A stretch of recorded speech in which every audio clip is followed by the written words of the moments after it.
औज़ुबिल्लाहिमिनश्शैतानिर्रजीम बिस्मिल्लाहिर्रहमानिर्रहीम। अज़ीज़ बच्चों, अस्सलाम वालेकुम वरहमतुल्लाहि वबरकातुहू। जैसा कि हमारा मौजू चल रहा है गज़ल, आज मैं आपको अकबर जयपुरी के बारे में, उसकी हयात की ज़िंदगी और शायरी के बारे में कुछ मालूमात गोशगुजार करना चाहता हूँ। इंशाअल्लाह अगर वक़्त मिला तो उसकी शायरी पर भी कुछ नज़र डालेंगे। उम्मीद है कि आप इस YouTube चैनल को आखिरी लफ्ज़ तक सुनते रहें और अपनी कॉपी पर नोट करते रहें। अकबर जयपुरी, आपका असली नाम सैयद मोहम्मद अकबर है और आप तखल्लुस अकबर किया करते थे। तखल्लुस मुख्तसर सा नाम है शायरों का। अदबी हलकों में अकबर जयपुरी के नाम से जाने जाते हैं। क्योंकि ये जयपुर राजस्थान में पैदा हुए हैं, इसलिए आम तौर पर इसको ज़्यादा अकबर जयपुरी के नाम से जाना जाता है। आपकी वलादत यानी पैदाइश 23 अक्टूबर 1928 ईस्वी को जयपुर राजस्थान में हुई थी। आपके वालिद मोहतरम का नाम था आगा सैयद अली आबदी। तो अकबर जयपुरी पेशे से एक मुदर्रिस थे, मुअल्लिम थे। आपका अदबी सफ़र 20वीं सदी की चौथाई दहाई में उनके वारिद कश्मीर होने से पहले ही शुरू हुआ था। क्योंकि अकबर जयपुरी सिंधिस बारस मज हिजरत कर्मसन जयपुर पेटन कश्मीर श्रीनगर, और युस जन तम सुन शायरी यह ज़ोक यह ब्रोह पे तमिस मजन, और युस यह अदबी जिंदगी हुंद आगाज तम कोर मुसन्निफ और शायर, यह तो उसने वारिद कश्मीर होने से पहले ही शुरू किया था। अकबर की गज़लों के अलावा अकबर जयपुरी ने ज़्यादातर हमद, नात, मदह और रसाई नज़में भी लिखी है। रसाई कहते हैं, रसाई रुसा से निकला है, जिसमें मरसिया निगारी के जो नज़में होती हैं उनको रसाई नज़में कहते हैं, यानी मातमी अशार। बुनियादी तौर पर वो रोमानी शायर थे। शमाई फरोजान, शबाब वतन, साज शिकस्ता, फिक्रो ख्याल और फन व फिक्र आपके शाया शुदा शायरी मजमे हैं। आपने चमनजार और बच्चों के लिए नज़मों का मुजमा शगुफे, जो उसने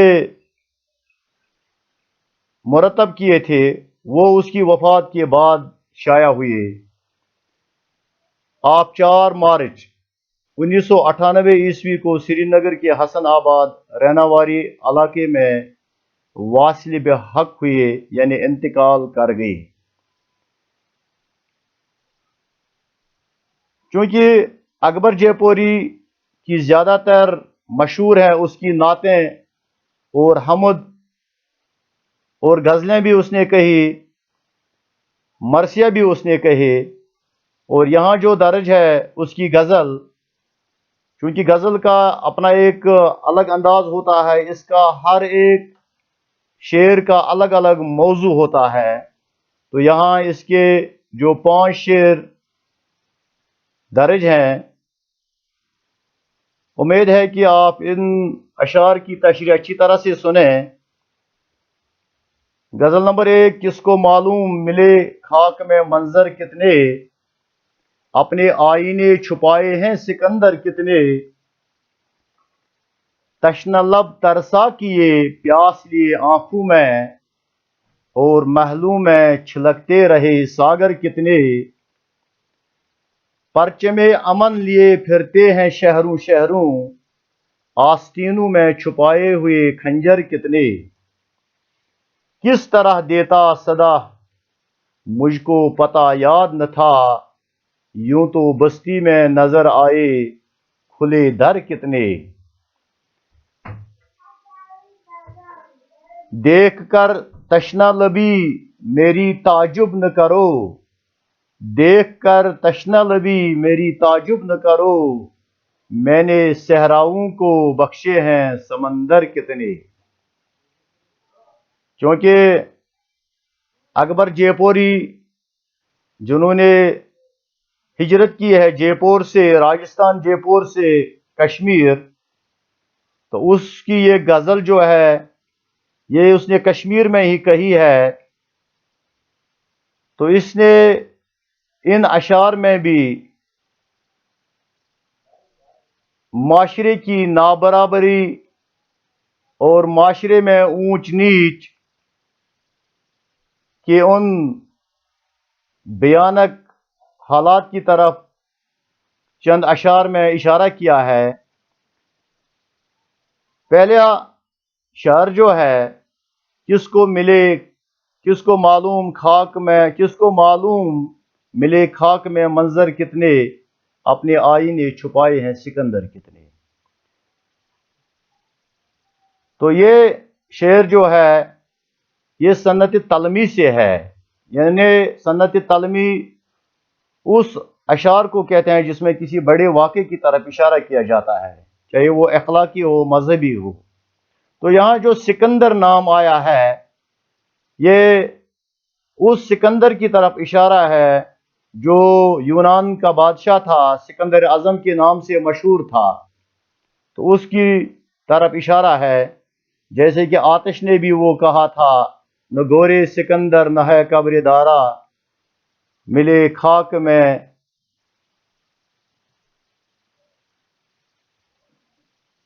نہ گورے سکندر نہ ہے قبر دارا، مٹے نامیوں کے نشاں کیسے کیسے۔ تو اسی شعر کی ایک یہ ترجمانی کرتا ہے، کس کو معلوم ملے خاک میں منظر کتنے۔ منظر کہتے ہیں نظارہ، سکندر اعظم کی طرف اشارہ ہے جو مشہور و معروف بادشاہ گزرا ہے۔ تو فرماتے ہیں شاعر اس مطلع میں کہ یہ دنیا کی بے ثباتی اور ناپائیداری کی تصویر کھینچی ہے، یعنی یہ دنیا فانی ہے، مٹ جانے والی ہے۔ اس دنیا میں بڑے بڑے لوگ آئے، بڑے بڑے نامور انسان پیدا ہوئے، جیسے سکندر یونان کا بادشاہ اور عظیم فاتح تھا، جس کا خواب تھا کہ میں سارے دنیا کو فتح کروں، جس کی سلطنت اتنی وسیع تھی کہ اس کی سلطنت میں کبھی سورج غروب نہیں ہوتا تھا، اتنی وسیع تھی۔ تو فرماتے ہیں کہ نہ جانے کتنے سکندر جیسے، کتنے بادشاہ مٹی میں مل گئے، یعنی یہ سکندر اعظم ہی نہیں، اس سے ہزاروں، اس سے سینکڑوں سکندر اس دنیا میں آئے اور وہ سارے کے سارے خاک میں مل گئے، مٹی میں مل گئے۔ کیونکہ بخت سکندری یہ ایک ترکیب ہے، اس سے مراد ہے سکندر کی قسمت۔ یہ کہہ کر کسی کو خوش نصیبی اور خوش قسمتی کو بیان کیا جاتا ہے، اس کی مثال دی جاتی ہے بخت سکندری کی۔ دنیا میں اتنی ناموری مشہوری کے باوجود اب نہ ان کی کہیں قبر کا نشان ہے اور نہ ان کا کوئی نام لیوا ہے۔